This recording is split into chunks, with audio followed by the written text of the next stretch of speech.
So right now I am trying to learn Japanese with Duolingo and maybe a little bit of other things to like supplement that. And right now I have printed out the like hiragana chart and also the katakana chart, and it's really hard to learn the writing style and such and just be able to read the language. That I think is a huge barrier, but also a kind of necessary step. It definitely helps.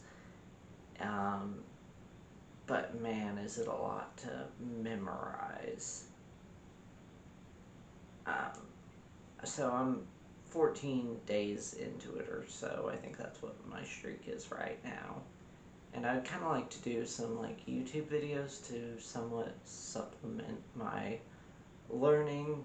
The whole kind of, I don't know, if you teach somebody while you're learning or whatever, you remember it better. Something like that, something I can watch and, I don't know, serves as a reference point as to like maybe how far I've come, maybe in 2 more weeks what I've done, or 2 months from now I can look back and be like, man, I'm glad I kept with it, or something like that. But right now I'm doing the katakana and it's just a drag. It sucks, especially since just a few days ago I finished with the hiragana, and it's a lot to memorize.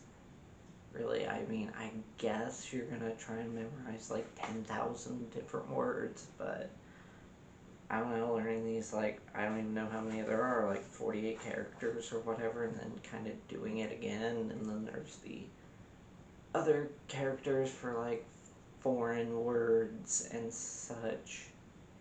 It just feels like it's, I don't know, slowing down the process, even though it's probably not at all. But so far it's been an overall good experience with Duolingo and how it kind of gamifies learning, and also the fact that my girlfriend's doing it with me, and that really helps if you, especially having just someone else learning the language with you, and that you're not doing it by yourself, and you can kind of keep each other going, and she helps me a lot. And that's really nice. So I don't know where I'll be in like 2 weeks or even 4 or 6 weeks. I might not progress that far. But I don't know, Duolingo, it's free with ads. It's kind of worth doing. I'm sure there's a lot of other things that could help and make it a lot easier to learn. But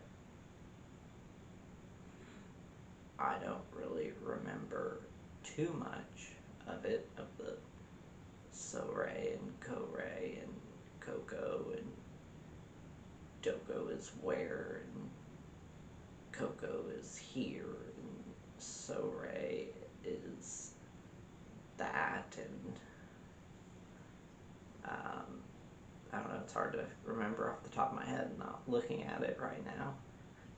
And then some other random stuff. I'm surprised they haven't really put counting in yet or stuff, and I still don't understand like how to make things plural and exactly, I don't know, the gender of pronouns, because it's kind of like it could be her hat, it could be his hat, it could be their hat. I don't really know if there's a thing that's not clear to me at this point. There's also, I don't know enough to know what I don't know yet. But it's fun, and I don't know where I am. I'm stuck at kanji right now, and I feel like that's gonna be a slog, and that's gonna be another 4 or 5 day kind of adventure, and then I'm gonna have to recap what I learned the last few days. So I guess that's my one complaint about Duolingo, even though you can kind of do it as you go, but if they don't force you, it's kind of more fun to just learn more words. So I'm going to try and do something on YouTube about that and maybe help myself learn better.